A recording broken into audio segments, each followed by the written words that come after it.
ಹರಿಪ್ರಸಾದ್ ಅವರ ಪದಗ್ರಹಣ ಸಮಾರಂಭ ಅದ್ದೂರಿಯಾಗಿ ಜರುಗ್ತಾ ಇದೆ. ನೀವು ಗಾಂಧಿನಗರ ವಿಧಾನಸಭಾ ಮುಖಂಡರಿದ್ದೀರಾ, ಏನ್ ಹೇಳ್ತೀರಾ ಸರ್ ಇವತ್ತು?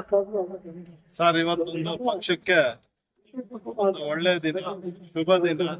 ಹಿಂದುಳಿದ ವರ್ಗದವರು ಹಾಗೂ ಹಿರಿಯ ನಾಯಕರಾದ ಸನ್ಮಾನ್ಯ ಶ್ರೀ ಬಿ.ಕೆ. ಹರಿಪ್ರಸಾದ್ ಸರ್ ಅಧಿಕಾರ ಸ್ವೀಕಾರ ಮಾಡಿದ್ದಾರೆ.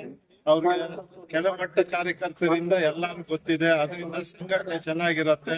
ಮುಂಬರುವ ಜಿಬಿ ಎಲೆಕ್ಷನ್ ಅಲ್ಲಿ ಯಾರು ಪಕ್ಷಕ್ಕಾಗಿ ದುಡಿತಾರೋ, ಹಳಬರಿದಾರೋ ಅವ್ರಿಗೆ ಅವರು ಪ್ರೋತ್ಸಾಹ ಮಾಡ್ತಾರೆ ಅಂತ ನಾವು ನಂಬಿಕೆ ಇದೆ.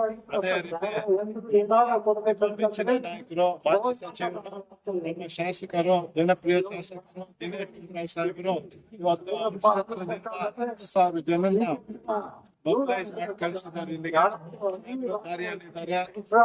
ಇವತ್ತೊಂದು ಮೀಟಿಂಗ್ ಜಾಸ್ತಿ ಜನ ಬಂದಿರೋದಂದ್ರೆ ನಮ್ಮ ಗಾಂಧಿನಗರ ಕ್ಷೇತ್ರದಿಂದ ಸಾಮಾನ್ಯ ಕಾರ್ಯಕರ್ತರನ್ನ ಗುರುತಿಸಿ ಕೆಪಿಸಿಸಿ ಅಧ್ಯಕ್ಷರು ಮಾಡಿದ್ದಾರೆ. ಇವತ್ತು ಏನ್ ಹೇಳ್ತೀರಾ ಸರ್? ಕಾರ್ಯಕ್ರಮ ಕರ್ನಾಟಕ ಪ್ರದೇಶ ಕಾಂಗ್ರೆಸ್ ಸಮಿತಿಯ ನೂತನವಾಗಿ ಅಧ್ಯಕ್ಷರಾಗಿರುವ ಈ ಸಂದರ್ಭದಲ್ಲಿ ಸನ್ಮಾನ್ಯ ಶ್ರೀ ಬಿ.ಕೆ. ಹರಿಪ್ರಸಾದ್ ಅವರು ಈಗ ನಾಯಕತ್ವನ ಹಾಕೊಂತ ಇದ್ದಾರೆ.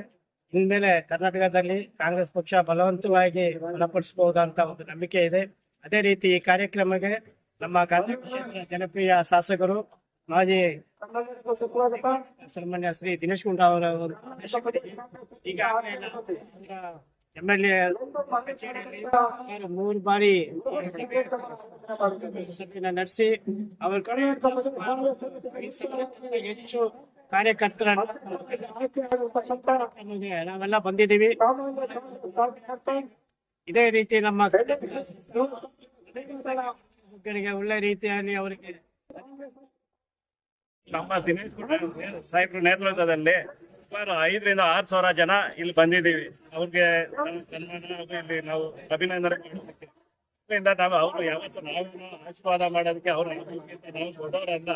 ನಾವು ಯಾವಾರು ಅವ್ರಿಗೆ ಪಕ್ಷದ ಚಿಕ್ಕದವ ಚಿಕ್ಕವ್ರೆ. ಆದ್ರಿಂದ ಅವರಿಗೆ ಯಾವತ್ತು ದೇವರು ಆಶೀರ್ವಾದ